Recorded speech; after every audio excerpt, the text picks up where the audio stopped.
Welcome to another critical conversation. Today, we're looking at COVID-19 conversations and exploring the impact of education, how COVID has impacted education, us personally, educators. And I am interviewing today Joseph Jenkins. Welcome, Joseph. Hey, how you doing? Thank you for being here. And you are in a long line of everyday people like you and I that I'm interviewing for this series. So I appreciate this time. Thank you for having me. I really appreciate it. So let's start off. Joseph, tell me about yourself, personally, who you are and what you do. All right. Well, my name is Joseph Jenkins. I am an educator. I teach elementary education at KIPP Kirkpatrick, located in Nashville, Tennessee. I am currently the mindfulness teacher at KIPP Kirkpatrick, so I help students understand how to stay in control of their emotions, to stay grounded, to stay centered, other resources and tools that they can use to hopefully keep the lid, as we say, on their brain when they're feeling their emotions and different things of that nature. It's very a calming technique that we have with our classes. And I am also an uncle that helps raise 5 different kids from the ages or the grades of 6th grade all the way to a senior.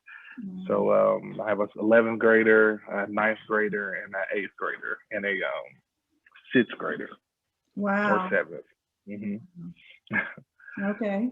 So it's coming at you from all fronts, being an educator with your students and at home with your children, right? Yes. Okay. So can you tell me about your experience from August 2020 of last year, embarking on a new school year? What was that like for you? Well, of course it had COVID hit us March. Mm-hmm. And I also run a nonprofit, and we have a before and after school program. So that was a crazy, interesting thing because we actually had to cancel. We had to close, even with schooling from back in March. Things just completely stopped, and we were in the process of trying to figure out what is this virtual world going to look like? How is it going to roll and go? So, looking back from how it was from March even up to August, there was more planning that had to go in place, and I think my school, KIPP Nashville, has done an awesome job of making sure the planning process for virtual learning is a success and moving extremely well. But it looks different because of the relationship skills that are built with the students. It's not more so face-to-face, it's not more so personal. We can't give hugs. It's really through a screen, you know what I'm saying? You're on another side in a different state. And it's not that the relationship piece build that of seeing you and hugging you and relating to you. And then it's also new for kids because we're trying to understand it, trying to fill it out, understanding what does this link go to, my class schedule, how is that going to work, the one-on-one type scenarios or lessons, or even if we're going to see Mr. Jenkins. Mr. Jenkins may have to be on a recorded video for his lesson today, and how will the interactions pieces be for that? So it's been different. I will say I appreciate the face-to-face interactions a lot more than the virtual world, because it really feels like you're just a kind of maybe a stranger, if that's the word I want to use. But it's just kind of like, you're kind of just here. Like, we don't really have that bond for me to know who little Mikey is or who Sabrina is and build genuine relationships in that manner or way. That's probably just the guy from the computer screen who teaches this class.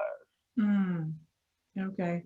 So I guess coming from the teacher, the coordinator of mindfulness, this really is a challenging space in connection for you and your students. Mm-hmm. Yes. Okay. So how has that balance been with making sure that your nieces and nephews actually get their work done? It's more so, well, I know as you're trying to teach, you also want to make sure that they're being responsible. So it's kind of like you have to battle and struggle the thing, even with kids inside the classroom. It's like virtual learning is from these amount of hours. Well, as a parent, after you get done with those, or a teacher, after you get done those hours, you now have to make sure your child or your student is making sure they're meeting everything that has happened in the day when they were doing the virtual learning. So at least with one of my youngest nieces and my youngest nephew, I have them also coming into one of my programs with me because we do virtual learning at our program. And just I have to continue to monitor them to make sure that they're still on top of their assignments, because the teachers are definitely going to be reaching out to keep you updated, to let you know, depending on the school and the school system as well, what's missing or what's going on. But also just checking in with them as well to see like, hey, how's it going? Are you staying on top of your materials? I received this email today. I will say that I've probably received more emails from my teachers' schools, my students, my nephews and nieces' schools this year than ever before about assignments or about this is going on and that's going on. They're not logging in on time or whatever the situation is. So it's kind of like, that could be another headache as well, but we have to conquer and make that happen. Mm-hmm. I know your nature is pretty even and calm, but you seem really calm about this whole balance, where I know that other people are kind of going out of their minds. Is there a reason why you seem so calm?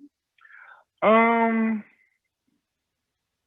think, well, for one, you just have to stay calm. If you're not calm, you'll go crazy. But I think also too, with being a teacher, having personal development this summer about the virtual learning, I understand that, this is new. The process and different things that we have to go through as educators, as the leadership team, and developing these systems for the students and the kids. So I guess it's the grace that I can understand and give to the different school systems, the leadership teams, even the kids and the students, about it's something new. So I guess it's no other choice for me but to be calm and kind of roll with the punches that come along with it. Okay.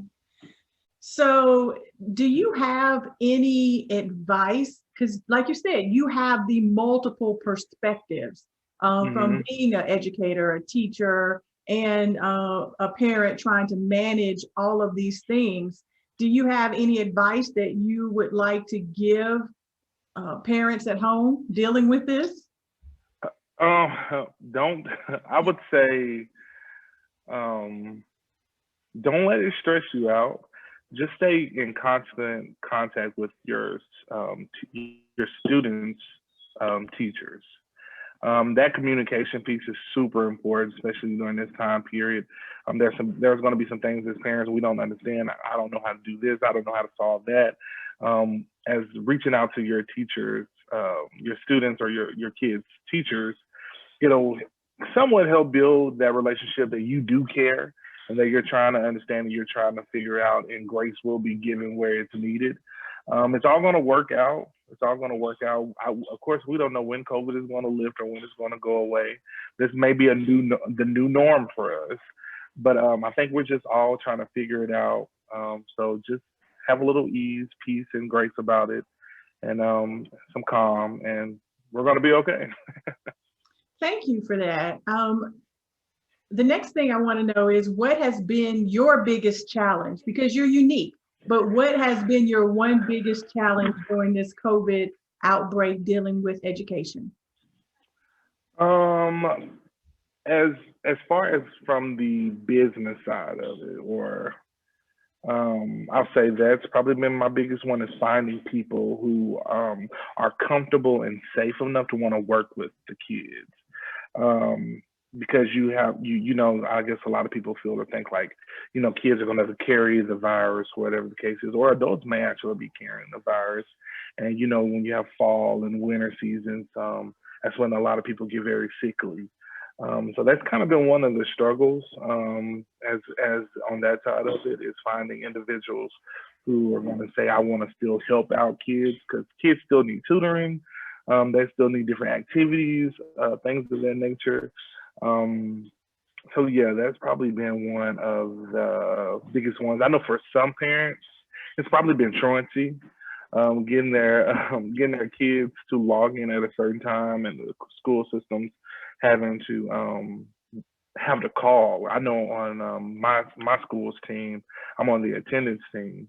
So it's my responsibility every morning to reach out to a list of parents and call them every single day, sometimes the same parents, about, is so-and-so logging in today? How can we get them logged in today? How can we help you? We have computer issues, we're having Wi-Fi issues, or, life is just hard right now and I'm not able to balance and to do this. So there's a lot of different challenges that come along with it. But yeah, that's probably been my deb into it. No, thank you for that, because another person I interviewed had that question about truancy, getting that call about their child being truant, and really how that works and how to explain that with the technical issues. So thank you for that bit of feedback. So in closing, are you prepared for this upcoming semester, or whatever prepared is for you? I think I am. I believe I am. For what we're living in right now, I'm just continuing to move and groove with what we've been doing last semester. Just trying to continue to make it stronger. I know with my school, they had me actually go back into the school for a part, and then when the holiday seasons come, we broke again because just of there may be a rise because parents visiting, kids visiting. So I'm actually on the list this year. Like this semester, we're supposed to return back, depending on the decision of the school director, if we'll all return due to the COVID numbers. But I know it's going to be busy. We have to continue to be safe.